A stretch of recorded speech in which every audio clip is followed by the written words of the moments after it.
মৰমৰ ছাত্ৰ-ছাত্ৰীসকল, ইতিমধ্যে আমি মোৱামৰীয়া বিদ্ৰোহৰ ধৰ্মীয় পটভূমিৰ বিষয়ে আলোচনা কৰিছোঁ। আমি এইটো কথা জানিবলৈ পাৰিলোঁ যে হিন্দু ধৰ্মৰ শাক্তপন্থা আৰু বৈষ্ণৱপন্থাৰ মাজত বিৰোধৰ সৃষ্টি হৈছিল। এই মেৰু বিভাজনত আহোম স্বৰ্গদেউসকলে হিন্দু ধৰ্মৰ শাক্তপন্থাক পোষকতা কৰিছিল, আনহাতে মোৱামৰীয়াসকলে হিন্দু ধৰ্মৰ বৈষ্ণৱপন্থাক ঘাইকৈ নৱবৈষ্ণৱ ধৰ্মক পোষকতা কৰিছিল। অসমৰ ইতিহাসত ১৮ শতিকাটো এটা বৰ গুৰুত্বপূৰ্ণ সময়, কিয়নো ১৮ শতিকাৰ মাজভাগত আহোম স্বৰ্গদেউ লক্ষ্মীসিংহৰ ৰাজত্বকালৰ পৰাই অসমত হিন্দু শাক্ত ধৰ্মৰ পুনৰ উত্থান হ'বলৈ ধৰে। স্বৰ্গদেউ লক্ষ্মীসিংহৰ দিনৰে পৰা আহোমসকলে দেওধাই পণ্ডিতৰ নিয়ম ত্যাগ কৰি ব্ৰাহ্মণ্য নিয়মেৰে পূজা অৰ্চনা কৰিবলৈ আৰম্ভ কৰিছিল। শাক্তপন্থী বামুণসকলৰ দৰে বৈষ্ণৱপন্থী মহন্তসকলকো সমাজৰ উচ্চ স্তৰৰ ব্যক্তি হিচাপে বিবেচনা কৰা হৈছিল।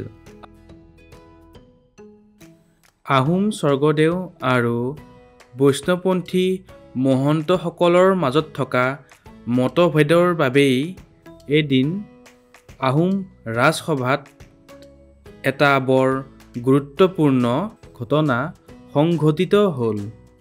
এদিন স্বৰ্গদেউ লক্ষ্মীসিংহৰ ৰাজসভাত থকা কীৰ্তিচন্দ্ৰ বৰবৰুৱা নামৰ ঘোৰ শাক্তপন্থী বিষয়া এজনে মহন্তসকলৰ গুৰু মোৱামৰীয়া মহন্তক অপমান কৰিলে।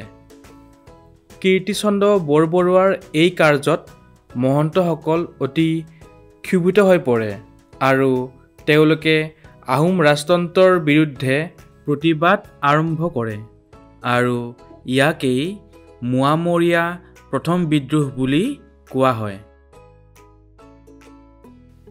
মোৱামৰীয়া বিদ্ৰোহৰ প্ৰথমছোৱা সময়ত মোৱামৰীয়া বিদ্ৰোহীসকলে স্বৰ্গদেউ লক্ষ্মীসিংহক শাসনৰ পৰা ক্ষমতাচ্যুত কৰে আৰু তেওঁক বন্দী কৰি থয়।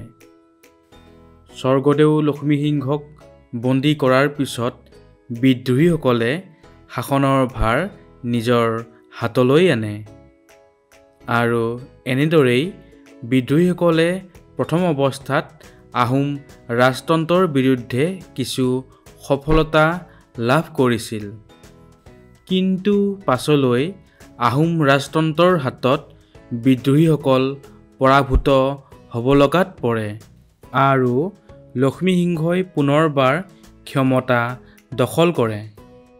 এনেদৰেই মোৱামৰীয়া প্ৰথম বিদ্ৰোহৰ পৰিসমাপ্তি ঘটিছিল। এই বিদ্ৰোহৰ পাছত স্বৰ্গদেউ লক্ষ্মীসিংহৰো মৃত্যু হৈছিল।